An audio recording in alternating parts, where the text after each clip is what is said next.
Hey, beautiful people. Welcome back to another episode of the Phenomenal Woman series.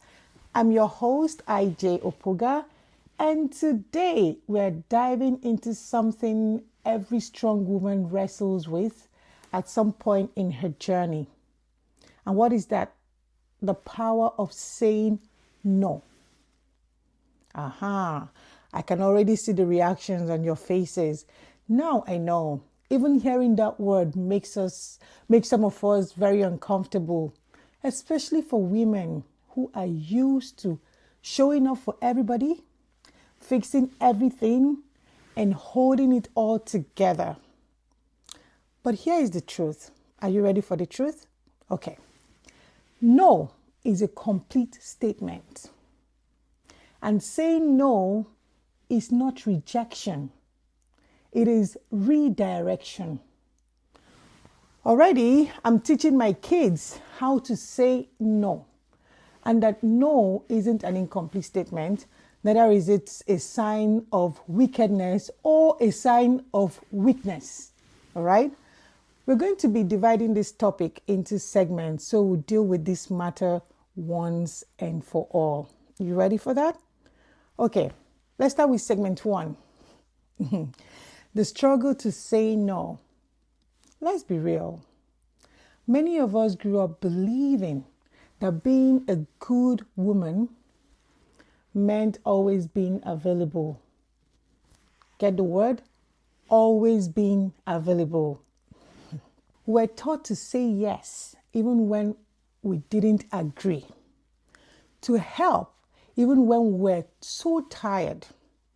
To be there even when it hurts, and to serve even when our cups were empty.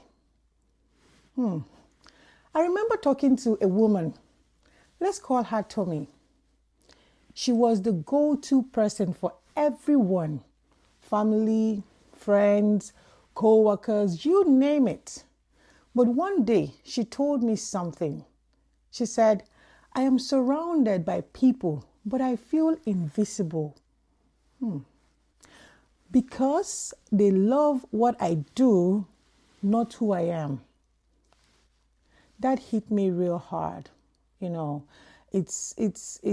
was so emotional for me because that's what happens when your yes becomes your identity. You start to disappear. You're an oh yes member, you say yes to everyone and everything. That's not a good place to be. Okay, so moving on to segment 2. What does saying no really mean? Let's change the narrative for a moment. Saying no doesn't mean you're selfish. It means you are self-aware. It means you understand that peace has a price, and boundaries are the currencies. Even Jesus in Mark 1:35-38 withdrew to a quiet place to pray. And when the people came looking for him, you know what he said? He said, let us go somewhere. He said, let us go somewhere else to the nearby villages so I can preach there also.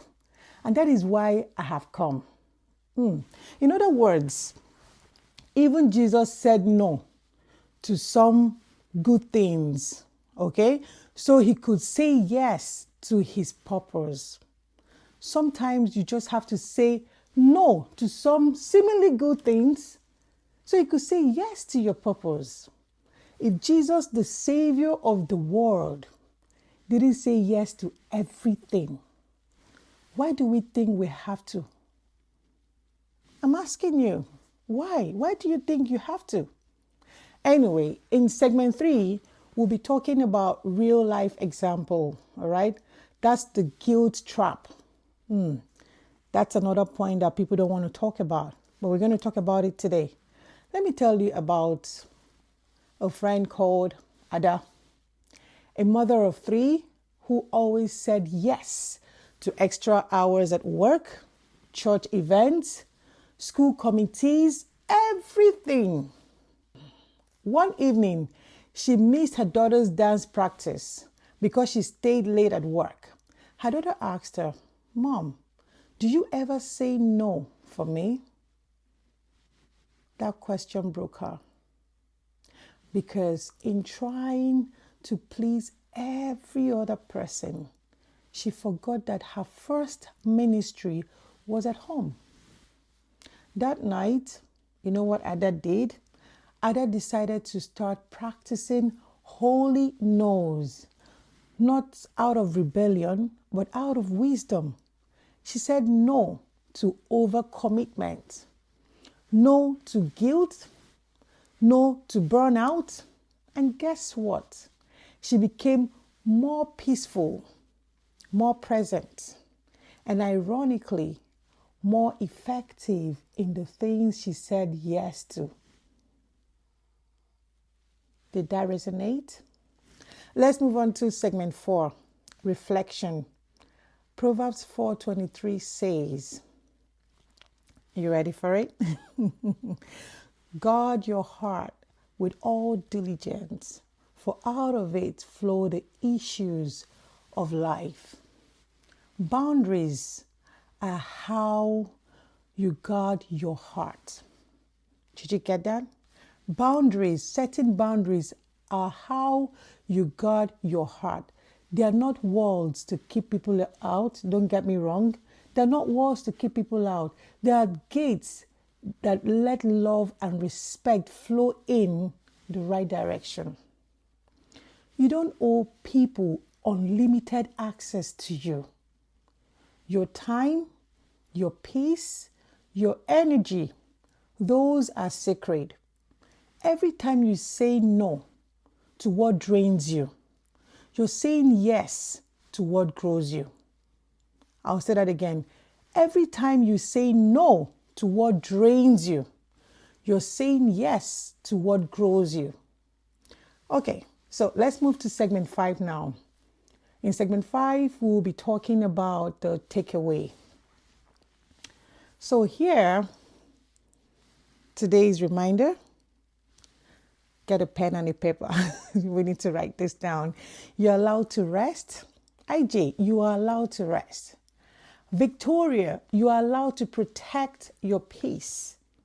Veronica, you are allowed to disappoint people who expect you to shrink for their comfort. You're not called to be everything for everyone. Get that? You are called to be faithful to what God has placed in you. This week, try it. Say no gently, firmly, without apology to something that doesn't align with your peace or your purpose. And then watch how light your spirit feels afterwards. Thank you for spending this time with me on the Phenomenal Woman series. I know that this must be a little bit, I wouldn't say harsh, but then you need to try out all of this that we mentioned today. Okay? If this episode spoke to you, like, comment, share it with another phenomenal woman who needs this daily reminder. Don't forget to follow us on Instagram, Facebook, TikTok, and YouTube at Tpwseries. And remember, your boundaries are a reflection of your value, not your limitations. Until next time, stay whole, stay wise, and stay phenomenal. I remain your beautiful host, IJ Opogah, for the Phenomenal Woman series. Bye.